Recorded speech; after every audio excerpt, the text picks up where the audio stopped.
Oi, gente. Antes de entrar diretamente no tema desse vídeo, eu acho que é interessante explicar o porquê eu estou fazendo esse vídeo. Desde o ano passado, eu venho fazendo cursos sobre autores que são importantes para mim. Fiz sobre Pierre Bourdieu, sobre Karl Marx, sobre Antônio Gramsci. E desde o ano passado eu tinha prometido para os meus alunos que eu faria um curso sobre George Orwell baseado na obra Revolução dos Bichos.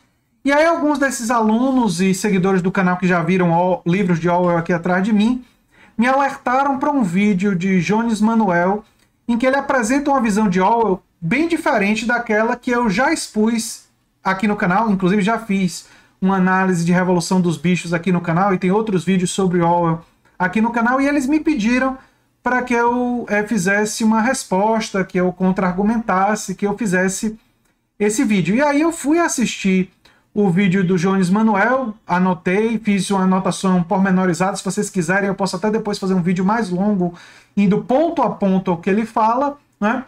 Mas aí eu percebi que era importante eu fazer um vídeo alertando para o fato de que Jones Manuel, no vídeo dele, ele não apresenta o final do livro Revolução dos Bichos. E toda a argumentação dele sobre falta de protagonismo da classe trabalhadora, ela desmorona, né? Você pode desmontar com o final do livro Revolução dos Bichos, porque o final do livro ele é muito importante para entender a intenção de Orwell, o objetivo de Orwell.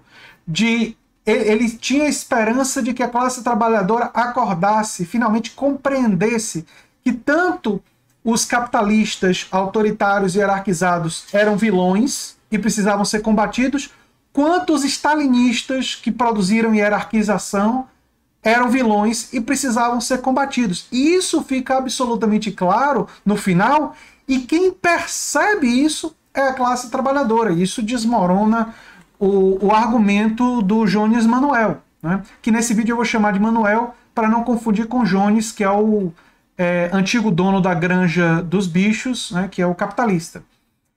E é interessante esse final, porque a CIA, que comprou os direitos do livro depois da morte de Orwell, ela falsifica completamente o final em uma obra de desenho animado, justamente porque a CIA reconhece, o que eu acho que a maioria das pessoas vão reconhecer, que no final da obra existe uma crítica muito profunda ao stalinismo e ao capitalismo, e se anuncia a possibilidade de uma tomada de consciência pela classe trabalhadora de que ambos são opressores, de que ambos são hierárquicos. E por isso a CIA falsificou o desenho animado que distribuiu.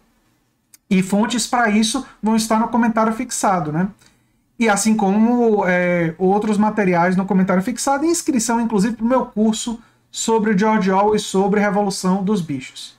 Agora, se você não tem ainda formada uma visão acerca de George Orwell e acerca de Revolução dos Bichos, eu não lhe recomendaria seguir nem o meu ponto de vista, nem o ponto de vista do Jones Manuel. Eu lhe recomendaria o seguinte: você ler um pouco sobre a biografia de Orwell, saber coisas, por exemplo, que Orwell foi um oficial, um policial da Marinha Britânica e foi para a Birmania, e isso transformou ele num crítico do imperialismo. Isso fica claro nesse livro, Dias na Birmania. Que Orwell foi lutar na Guerra Civil Espanhola do lado de uma organização marxista, trotskista, POUM, né? E tomou um tiro de fascistas quando estava lá, e foi perseguido por stalinistas, e isso é descrito um pouco aqui no Lutando na Espanha, e inspirou também muito do Revolução dos Bichos. Então, depois de você conhecer um pouco da biografia do Orwell, eu recomendaria você ler Revolução dos Bichos e você tirar suas próprias conclusões, não é? Eu acho que isso é de verdade importante. Agora eu vou apresentar em mais detalhes a visão do Jones Manuel e outros argumentos que eu quero contra-argumentar, não é?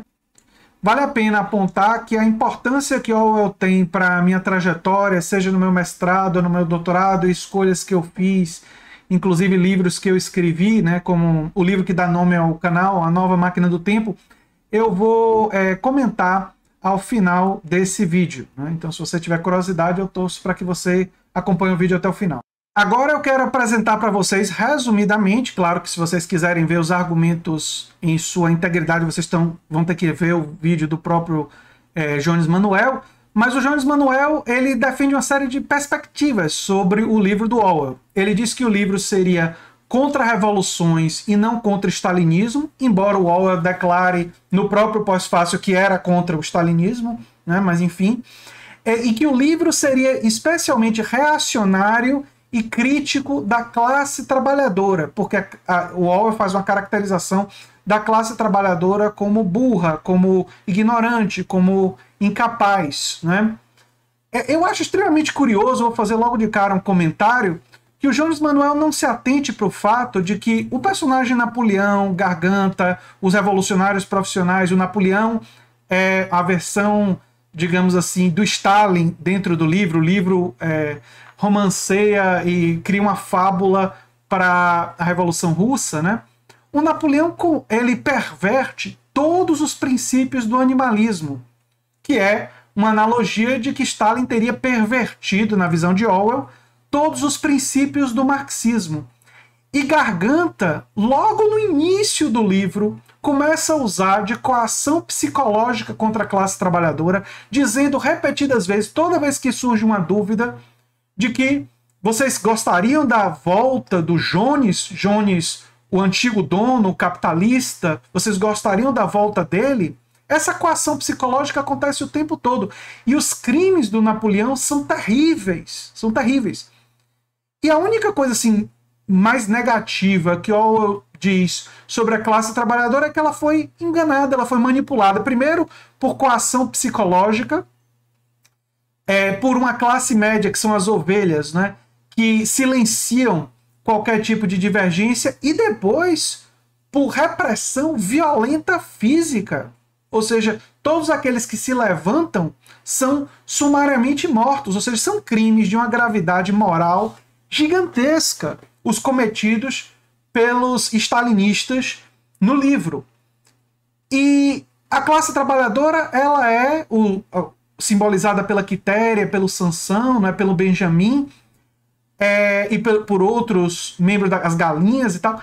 Eles são ou enganados, como Sansão e a Quitéria, ou se tornam apáticos e tal, mas eles são submetidos, coagidos o tempo todo. A ignorância, obviamente, o desconhecimento da classe trabalhadora é aquilo que absolve ela de todos os crimes do Stalin. Fazer uma analogia com o Brasil seria como a gente refletir sobre a eleição de Bolsonaro, que boa parte, frações significativas da classe trabalhadora acreditaram no discurso anticorrupção de Bolsonaro, foram iludidos, foram enganados, e as pesquisas já mostram que a mudança de opinião com relação a Bolsonaro de uma parte significativa da classe trabalhadora mostra que eles foram enganados e que eles perceberam que foram enganados. Seria como se, em vez da gente responsabilizar o Bolsonaro, a gente estivesse responsabilizando a classe trabalhadora quando a gente aponta que eles foram enganados. Não. O crime na pandemia e tudo mais do Bolsonaro, assim como os crimes do Napoleão, é que são o centro da condenação moral. E uma fábula, enquanto gênero literário, sempre tem a ideia da moral da história. Tem uma crítica moral muito profunda. E é óbvio que a crítica moral é muito mais profunda àquele que mente, que mata, que tortura, que exila, do que aquele que foi simplesmente enganado. Eu sei que no Brasil, às vezes, existe uma tendência de querer olhar para quem foi enganado como trouxa, né? E olhar para aquele que enganou como esperto, mas no caso do livro Revolução dos Bichos, para mim a condenação moral gravíssima sobre o Stalin vulgo Napoleão, ou Napoleão vulgo Stalin, é bastante óbvia, não é? Agora eu vou apresentar para vocês um trecho do texto Por que eu escrevo, de George Orwell, de 1947, que é muito importante para compreender suas intenções, seus objetivos, não é? Com tudo que ele escreveu, inclusive com Revolução dos Bichos. Esse trecho é muito importante porque ele reflete sobre a experiência dele na Guerra Espanhola e reflete sobre o objetivo dele com a literatura. Diz Orwell: a Guerra Espanhola e outros eventos em 1936 e 37 pesaram na balança, e depois dessa época eu sabia quais eram minhas opiniões. Cada linha de trabalho sério que eu escrevi desde 1936 foi feita, direta ou indiretamente, contra o totalitarismo e a favor do socialismo democrático, como eu entendo. Ou seja, e ele escreveu isso em 47, isso obviamente inclui Revolução dos Bichos, porque a Revolução dos Bichos foi escrito em 43, 44, foi publicado em 45. Né? Então, ele escreveu Revolução dos Bichos para lutar contra o totalitarismo e a favor do socialismo democrático, como ele o entende. Essa é a sua intenção. Depois eu vou comparar com a Revolução dos Bichos e para ver se essa intenção é manifestada no livro. E não é apenas em Por que eu escrevo que ele diz isso. Em um pós-fácil feito justamente para uma das edições de Revolução dos Bichos, ele diz que ao longo dos últimos 10 anos, convenci-me, diz Orwell na página 115, né? Essa é uma citação do Christopher Hitchens, do Orwell. Convenci-me de que a destruição do mito soviético era essencial para conseguirmos reviver o movimento socialista. Então é necessário destruir o mito soviético para reviver o movimento socialista. Né? Essas são as intenções do Orwell. Mas aí você pode dizer, bem, ele tinha essa intenção, mas na prática ele fez uma coisa contra a classe trabalhadora. Uma pessoa pode tentar argumentar dessa forma. E aí agora vamos ao livro Revolução dos Bichos, ao final, que eu considero tão importante. Vamos ler o final todinho e aí fazer uma reflexão sobre esse final e seu significado. Antes de ler o final para vocês, que como eu disse é fundamental para compreender a intencionalidade de Orwell por trás da obra dele, que ele manifestou que era para ser contra o totalitarismo e a favor do socialismo democrático, que ele disse que era para reviver o movimento socialista, eu quero trazer para vocês os 7 mandamentos do animalismo. Está na página 25 do livro, dessa edição. Número 1. Qualquer coisa que ande sobre 2 patas, 2 pernas, é inimigo. Olha, os próprios porcos vão, ao final do livro, estar andando sobre 2 pernas. E aí, as ovelhas que representam a classe média subornada, que sempre diziam 4 pernas amigo, 2 pernas inimigo, mudam para 2 pernas melhor. Né? O que andar sobre 4 patas ou tiver asas é amigo. Muitos são perseguidos. Né? Nenhum animal usará roupa. Napoleão passa a usar roupa. O Stalin do livro. Nenhum animal dormirá em cama. Os porcos vão dormir em cama rapidamente. Nenhum animal beberá álcool. Não só Napoleão bebe álcool, como tem uma coisa muito grave logo na sequência. Nenhum animal matará outro animal. Napoleão manda Sansão vivo para ser morto em uma fábrica de cola e usa da venda do corpo de Sansão para comprar uísque.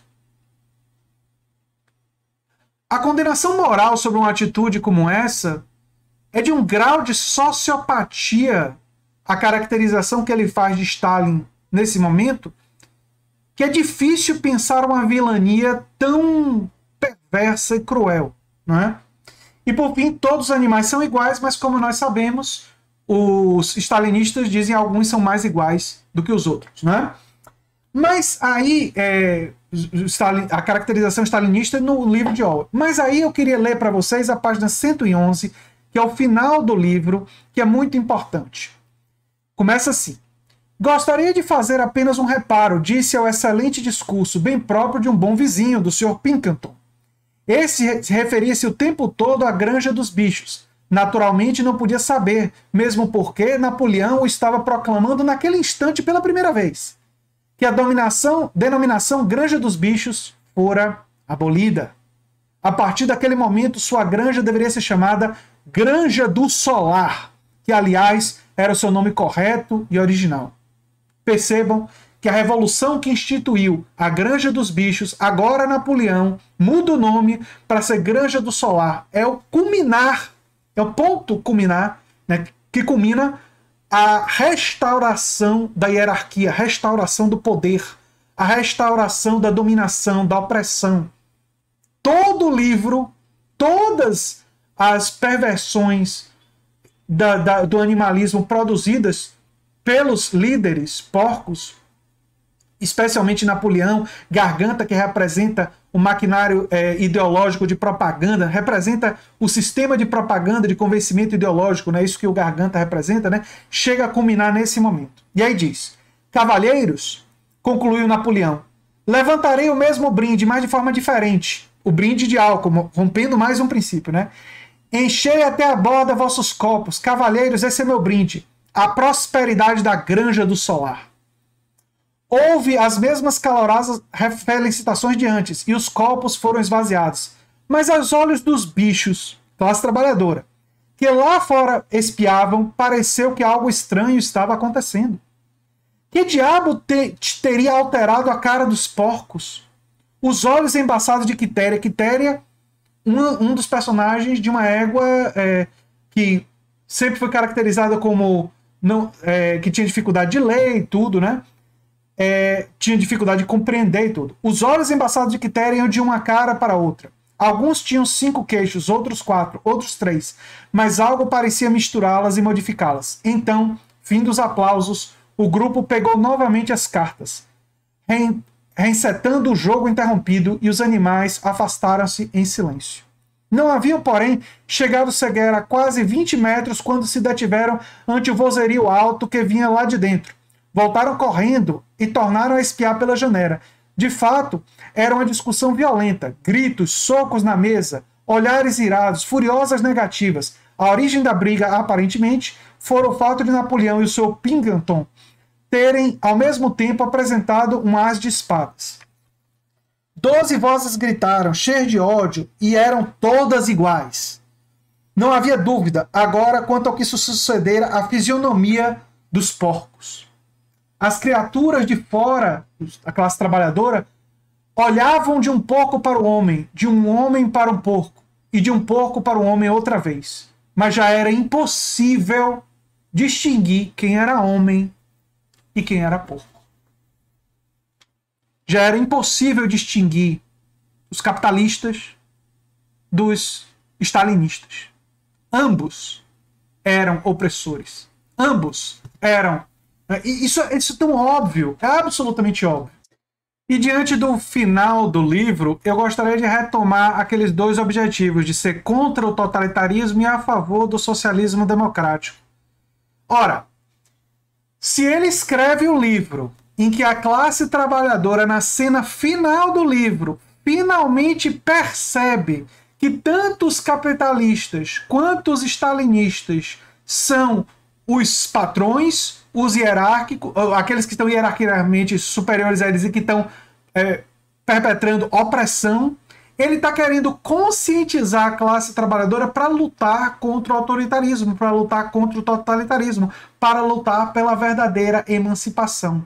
O final do livro, Revolução dos Bichos, que é o momento que culmina toda a perversão dos ideais do animalismo ao longo de todo o livro, demonstram claramente que a intenção que ele manifesta em Por que eu escrevo é exatamente o que ele fez no livro.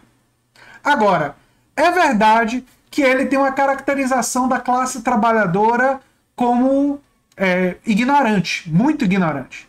E se nós olharmos para a própria história do Brasil, será que seria uma coisa assim tão não realista a gente olhar para o povo que foi enganado para votar em Fernando Collor, que iria combater os marajás, ou mais recentemente Bolsonaro, que iria...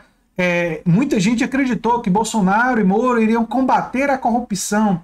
Será que a gente apontar para a ignorância da população como um dos fatores que contribuíram para a população e boa parte da classe trabalhadora ter sido enganada por essas pessoas? A espinha dorsal da resistência a Franco era a classe trabalhadora espanhola, principalmente os membros de sindicatos urbanos. Em longo prazo, é importante lembrar que apenas a longo prazo a classe trabalhadora permanece como o mais confiável inimigo do fascismo. Simplesmente porque a classe trabalhadora está na situação de quem ganha mais com a reconstrução decente da sociedade. Ao contrário de outras classes e categorias, ela não pode ser permanentemente subornada. Dizer isso não é idealizar a classe trabalhadora. Na longa luta que se seguiu à Revolução Russa, os trabalhadores manuais é que foram derrotados, e é impossível não achar que foi por sua culpa, sua própria culpa. Época após época, em um país após o outro, os movimentos organizados da classe trabalhadora têm sido esmagados com a violência aberta e ilegal. E seus camaradas estrangeiros, ligados a eles por uma solidariedade teórica, têm simplesmente observado sem fazer nada. E por baixo disso, causa secreta de muitas traições, esconde-se o fato de que entre trabalhadores brancos e negros, interessante e menos importante do que um jogo de futebol de ontem. Entretanto, isso não muda o fato da classe trabalhadora continuar lutando contra o fascismo, depois que os outros tenham se submetido a ele. Uma característica da conquista nazista da França foram as deserções entre a inteligência, inclusive parte da inteligência política de esquerda. A inteligência são as pessoas que gritam mais alto contra o fascismo, e, no entanto, uma porção respeitável delas desmorona e logo se torna derrotista quando chega a hora do aperto. Enxergam muito longe para ver a sorte voltar-se contra elas, e além disso podem ser subornadas, pois é evidente que os nazistas acham que vale a pena subornar intelectuais. Aliás, o suborno da classe média existe na Revolução dos Bichos pelas ovelhas. As ovelhas são subornadas e elas ficam falando 4 pernas bom, 2 pernas ruim, e depois elas dizem 4 pernas bom, 2 pernas melhor, justamente a nova ideologia sendo imposta por essa classe média subornada. Né? Com a classe trabalhadora é o contrário. Ignorantes demais para perceber o truque que os está enganando, eles engolem facilmente as promessas do fascismo. Contudo, mais cedo ou mais tarde, sempre retomam a luta. Aqui é o exemplo de Trump lá nos Estados Unidos, Bolsonaro no Brasil. O fascismo engana muitas vezes a classe trabalhadora. E nós vimos isso recentemente acontecendo. O que Orwell diz aqui é quase que profético, mas enfim. Por que eles precisam retomar a luta? Precisam fazer isso porque nos próprios corpos sempre descobrem que as promessas do fascismo não podem ser cumpridas. Para ganhar a classe trabalhadora em caráter permanente, os fascistas teriam que elevar o nível geral de vida, o que são incapazes e provavelmente não têm vontade de fazer. A luta da classe trabalhadora é como o crescimento de uma planta. A planta é burra e cega, mas sabe o suficiente para ficar pressionando para cima em direção à luz, e continuar fazendo isso a despeito de inúmeras decepções. Aqui ele mostra uma fé na classe trabalhadora e um otimismo até curioso, né, tendo em vista esses livros, mas enfim. Pelo que os trabalhadores estão lutando? Simplesmente por uma vida decente, que tem cada vez mais consciência de ser tecnicamente possível. Sua consciência desse objetivo sofre altos e baixos. Na Espanha, durante um período, as pessoas agiram conscientemente, movendo-se em direção a um objetivo que queriam alcançar e acreditavam poder alcançar. Era responsável pelo sentimento curiosamente esperançoso que a vida na Espanha do governo tinha durante os primeiros meses da guerra. As pessoas comuns sabiam na pele que a República era sua amiga e que Franco era seu inimigo. Sabiam que estavam certas porque estavam lutando por algo que o mundo devia a elas e era capaz de lhes dar. Temos de nos lembrar disso para ver a guerra na Espanha em sua verdadeira perspectiva. Quando se pensa na crueldade, miséria e futilidade da guerra, isso aqui responde um monte de coisa que o Jones Manuel falou no vídeo, né? E nesse caso em particular, nas intrigas, perseguições, mentiras e mal-entendidos, há sempre a tentação de se dizer: um lado é tão ruim quanto o outro, sou neutro. Na prática, porém, não se pode ser neutro. E é difícil existir uma guerra em que não faz diferença quem seja o vencedor. Quase sempre um lado defende em maior ou menor grau o progresso, o outro em maior ou menor grau a reação. O ódio que a República Espanhola despertava em milionários, duques, cardeais, playboys, coronéis, blimp e por aí vai, seria suficiente para nos mostrar como se dividia o terreno. Em sua essência, era uma luta de classes. Se tivesse sido ganha, a causa das pessoas comuns em todos os lugares sairia fortalecida. Mas não foi. E os coletores de dividendos em todo o mundo esfregaram as mãos. Essa é a verdadeira questão. Todo o resto era espuma na superfície. Olha, para mim, é absolutamente evidente que George Orwell escreveu A Revolução dos Bichos porque ele queria que a classe trabalhadora tomasse consciência que sim, existe a opressão dos capitalistas. E ele mostra isso claramente no início do livro. Mas se o novo poder instituído, usando um discurso pró-classe trabalhadora, simplesmente substituir os donos de fábricas por donos agora de uma burocracia estatal, a exploração continua. A exploração vai continuar, a opressão vai continuar e o autoritarismo tem que ser combatido. O totalitarismo tem que ser combatido em todas as suas esferas. Essa é a lição fundamental. A necessidade de compatibilizar a defesa de uma vida decente, como ele mesmo diz ali, por democracia. E ele disse, quando ele anunciou, que ele defendia o socialismo democrático, como eu compreendo. Ele diz isso em Porque Eu Escrevo. E é exatamente isso que ele faz aqui.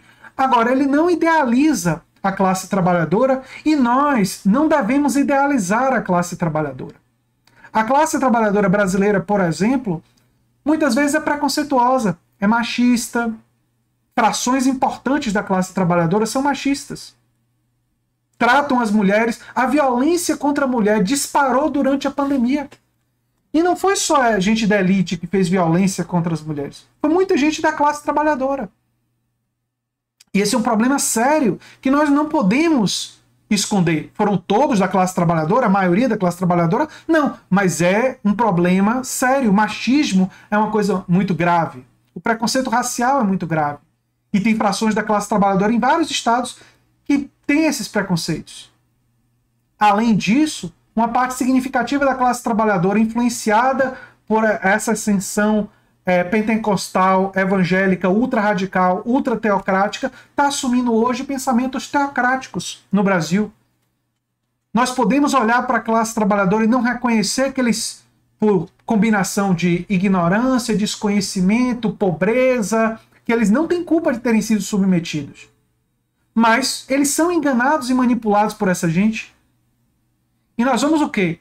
Condenar quem? O pastor inescrupuloso ou a classe trabalhadora? Não, nós vamos nos colocar do lado da classe trabalhadora, como Orwell fez na Espanha. Ele tomou um tiro de fascistas. Ele foi lutar pela classe trabalhadora.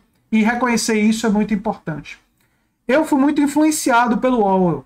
Depois que eu li Revolução dos Bichos, eu tinha 18 anos a primeira vez que eu li. 18 para 19 anos. Eu percebi que era fundamental na minha reflexão intelectual compatibilizar a defesa de uma sociedade mais justa, de uma sociedade em que todos têm a oportunidade de se desenvolver com liberdade, com democracia.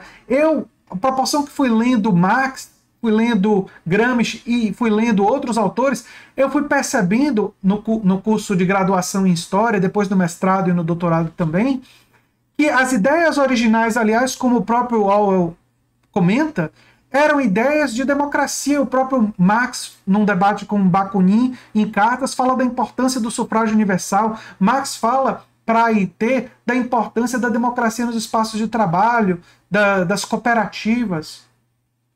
O que Orwell está dizendo aqui é que esses valores foram corrompidos pelo Stalin, foram pervertidos pelo stalinismo.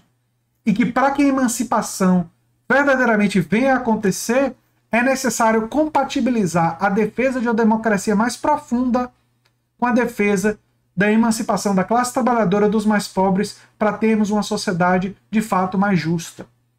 E todo tipo de autoritarismo, todo tipo de totalitarismo precisa ser combatido. Essa é a lição central do Orwell. E ele tinha tanta esperança de que a classe trabalhadora percebesse isso, que na cena final do seu livro, ele mostra Quitéria e outros bichos da classe trabalhadora finalmente percebendo que entre os porcos e os homens, não dava para homens, os capitalistas, os porcos, os stalinistas, não era possível diferenciar eles.